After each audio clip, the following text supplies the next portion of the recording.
Mga kwentong pambata. Mas malaki kaysa sa akin.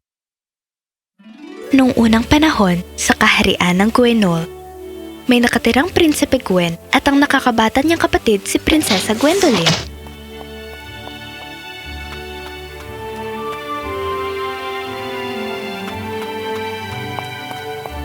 Gwen! Gwen! Tingnan mo ang dala ko para sa'yo! Sariwa mula sa hardin! Ano ba yan, Gwendolyn? Ilang beses ko bang sinabi sa'yo na wag mo akong iistorbohin kapag ako'y nagsasanay? Akala ko kasi... Hindi mo naiintindihan, kapatid. Ako ang prinsipe. Hindi ako pwedeng magkamali.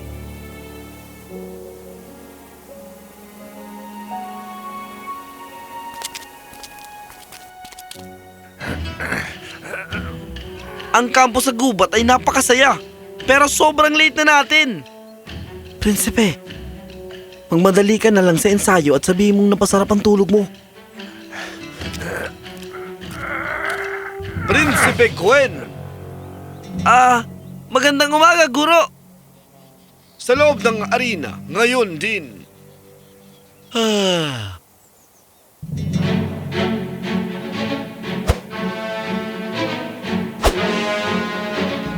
Prinsipe Gwen, ganito mo ba isasagawa ang iyong tungkulin? Ikaw ang prinsipe.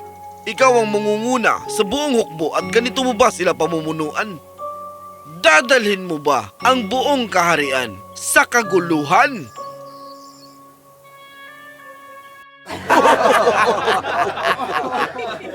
Anong klaseng prinsipe?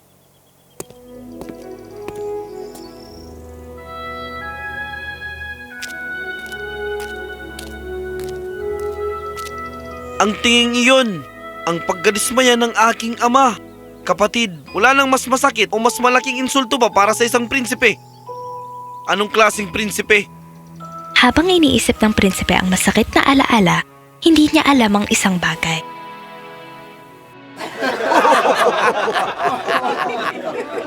Anong klaseng prinsipe? Tama na. Hindi ko papayagan na bastusin ninyo ang inyong prinsipe. Patawad. Naniniwala akong naging medyo walang disiplina ang aking anak. Edad niya lang to, kamahalan. Ang prinsipe ay isang responsableng bata. Kailangan ko lang maging mahigpit sa kanya. Pero may potensyal siyang maging isang dakilang pinuno, katulad ng kanyang ama. Salamat.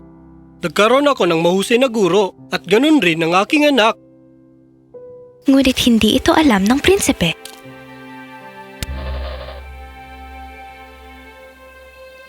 Oh! Dapat makita mo kung paano tumira si Gwen. Lahat ng pana niya tumatama sa target. Pero prinsesa ka rin. Marunong ka na bang magpana? Walang oras si Gwen para maturuan ako. Pero hihilingin ko sa kanya. Alam ko na. Gagawan ko siya ng aking special na strawberry cake. Gusto niya yon.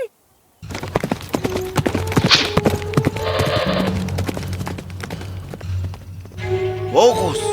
Focus! Prinsipe Gwen! Anong klaseng prinsipe? Pasensya na, guro. Susubukan ko ulit.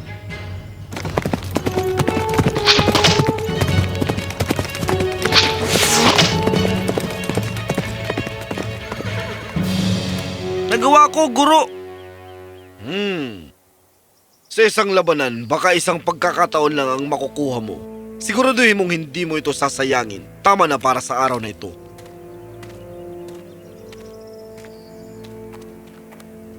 Gwen, ang pagtira mo ay sobrang galing! At ang pagsakay mo sa kabayo! Turuan mo naman ako sumakay ng kabayo! Pakiusap! Pakiusap!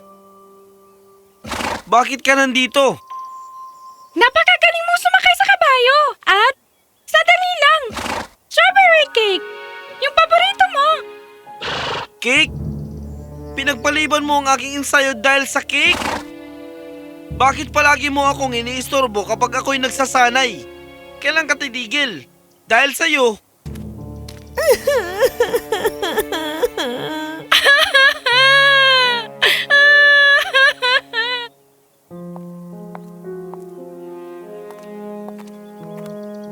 Mahal ko! Anong nangyari?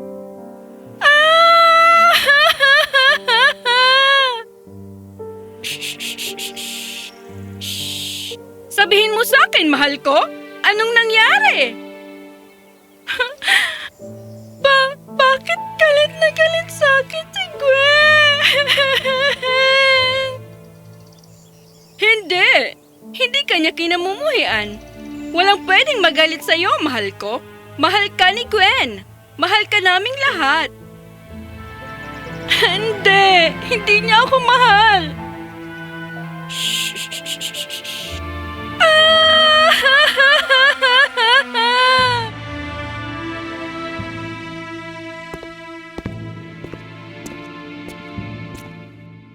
Kumusta siya? Hindi siya tumigil sa pag-iyak kagabi. Kawawang bata, wala siyang masyadong sinabi. Mukhang labis siyang nasaktan sa kung ano man yon. Kakausapin ko si Gwen.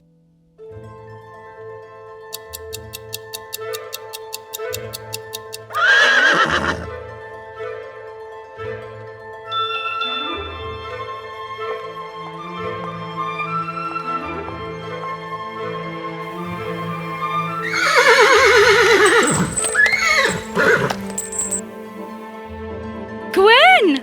Ang tapang mo talaga!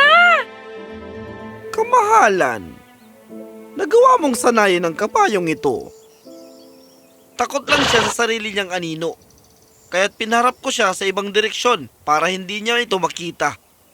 Pero hindi pa siya ganap na sanay. Ilagay siya sa panloob na kwadra.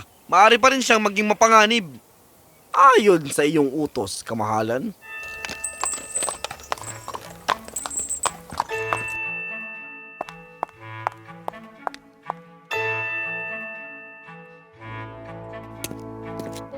Gwen? Opo, ama? Kumusta ang paghahanda mo para sa iyong paglalakbay? Maayos naman po, ama. Aalis po kami sa Makalawa. Ang bawat hari at magiging hari ay dapat maglakbay sa kanyang kaharian at makilala ang kanyang mga nasasakupan. Sa ganitong paraan, nakikilala rin ng mga tao ang kanilang hari at natututo silang magtiwala sa kanya. Naintindihan ko, ama. Hindi kita bibiguin, pangako. Alam kong hindi, pero Pero, ang iyong kapatid ay masama ang loob niya sa iyo. masama ang loob niya. Kausapin mo siya, Gwen. Ang isang mabuting hari ay dapat din maging mabuting kapatid.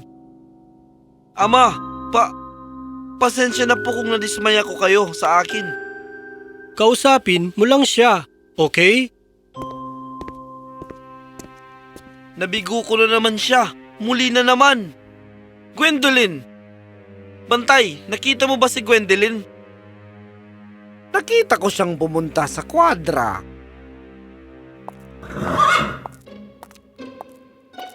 Hoy, kabayo! Ikaw ba yung sinanay ng kapatid ko kanina? Tingnan mo! May dala akong matamis! Mabait na kabayo. Hihilingin ko kay Gwen na turuan akong sumakay sa'yo. Siguradong papayag siya. Ano yun? Sa tingin mo magagalit siya? Hindi! Nagbibiro lang ako kahapon. Nag-iensayo siya. Hindi ko dapat siya inistorbo. Kasalanan ko, hindi ni Gwen. Ha? Kailangan kong sabihin to kay ama at ina. Kailangan! Gwendolyn! Nasaan ka? Gwen! Tito! May sasabihin ako! Ano ang sinabi mo kina ina at ama? Ano? Ano ang sinabi mo sa kanila? Nagsusumikap ako para maging mabuting prinsipe. Perpektong prinsipe. Tapos ikaw nagkukwento kung ano-ano tungkol sa akin. Bakit mo gustong maging dismayado silang lahat sa akin? Bakit? Gwendolyn! Gwen! Ako...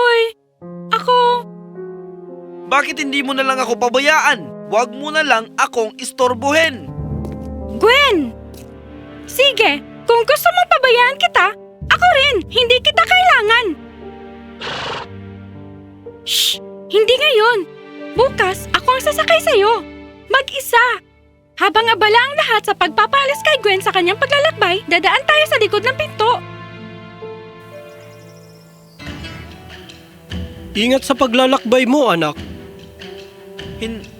Hindi ko po kayo bibiguin, Ama. Alam ko. Nasaan si Gwendolyn? Dapat ay nandito siya. Wala iyon, Ina. Baka natutulog pa siya. Sa tingin ko, kailangan na nating umalis. Ngayon na. Bilhan mo siya ng isang bagay na maganda, ha? Siyempre, Ina.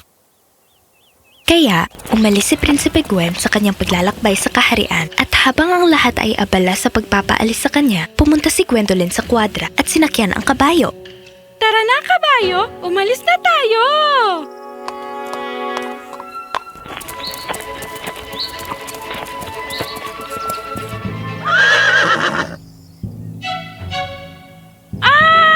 Wah!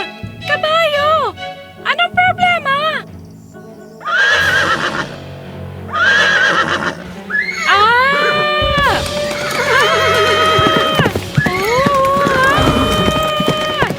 Samantala, si Prinsipe Gwen ay nagtayo ng kampo sa gilid ng isang bayan sa kaharian nang may dumating na mensahe. Ano? Prinsipe, kamahalan. Anong nangyayari? Kailangan na nating bumalik ngayon din.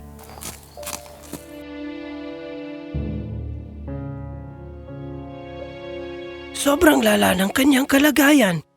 Ginagawa namin ang lahat, pero hindi namin masabi hanggat hindi bumaba ang lagdat niya. Ama! Kumusta si Gwendolyn? Hindi maganda, anak. Bakit siya sumakay sa kabayong iyon? Ang kabayo? Gwen, ang pagtira mo ay sobrang galing! At ang pagsakay mo sa kabayo! Turuan mo naman ako sumakay ng kabayo! Pakiusap! Talagang gusto niyang matutong sumakay. Nasa kwadra siya kanina at ako... Gwen! Ako... Bakit hindi mo na lang ako pabayaan? Huwag mo na lang akong istorbohin. Ito'y kasalanan ko. Ama, matapos kong marinig na nagsumbong siya sa inyo, nagalit ako. Nagsumbong sa akin? Hindi nagsumbong si Gwendolyn tungkol sa iyo. Ang taging sinabi niya lang ay na hindi mo siya mahal. At kaninang umaga, bago ka umalis, lumapit siya sa akin at sinabi niyang, Ina? Magandang umaga, mahal. Ina, kalimutan mo na ang sinabi ko tungkol kay Gwen. Ayaw lang niyang naiistorbo siya kapag nag-iensayo. At palagi ko siyang iniistorbo kasi gusto kong panoorin siya magpana, sumakay, at lumaban. Pero kasalanan ko. Hindi ko dapat sinabi yun sa inyo. Ayos lang yan, anak. Sobrang ipinagmamalaki mo lang siya. Para siyang bayani ko. Pero siguro, palagi ko lang siyang naiistorbo. Kaya pala, inaakala niyang hindi ko siya mahal. Cake? Pinagpaliban mo ang aking ensayo dahil sa cake? Bakit palagi mo akong iniistorbo kapag ako'y nagsasanay? Kailan ka titigil? Dahil sa'yo? Siyempre, inaakala niya yun. Bakit ba palagi kong binibigo ang lahat? Laging binibigo? Anong ibig mong sabihin?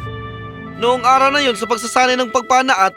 Anak, isa ka sa pinakamahuhusay kong estudyante. Pero ako ang iyong guro. At ikaw ay hindi lang basta estudyante. Ikaw ang magiging hari. Kaya't hindi ko pwedeng hayaan na maging kampante ka kahit sandali. Pinagsabihan kita. Pero hindi ako kailanman nadismaya. Ano? Lahat ng estudyante napapagalitan ng kanilang guro. Lahat ng bata sa kanilang magulang. Sadyang ganyan talaga ang buhay. Kahit kailan hindi ako nadismaya sa iyo. Hanggang ngayon. Gusto ko lang maging perpekto. Perpekto? Hindi mo gusto maging perpekto. Gusto mong isipin namin na ikaw ay perpekto. Ikaw ay naging makasarili, anak. Kung hindi mo kayang tanggapin ang mga puna mula sa iyong guro o magulang ng bukas ang puso, kung nasasaktan ka kapag may nagtuturo ng kahinaan mo o tumatawa sa iyo, hindi yung pagsusumikap para sa pagiging perpekto. Yan ay pagkamakasarili at hindi mo naipilit ang kayabangan mo sa amin. Kaya ipinakita mo ang iyong kayabangan sa iyong nakababatang kapatid. Paano mo nagawa ito? Kapatid, Hindi ko alam kung anong dapat kong sabihin. Patawad. Pero mahal kita. Ikaw ang kapatid kong babae. Patawarin mo ako. Bumalik ka. Pangako, magiging mabuti akong kuya sa iyo. Bumalik ka. Gwendolyn, mahal kita.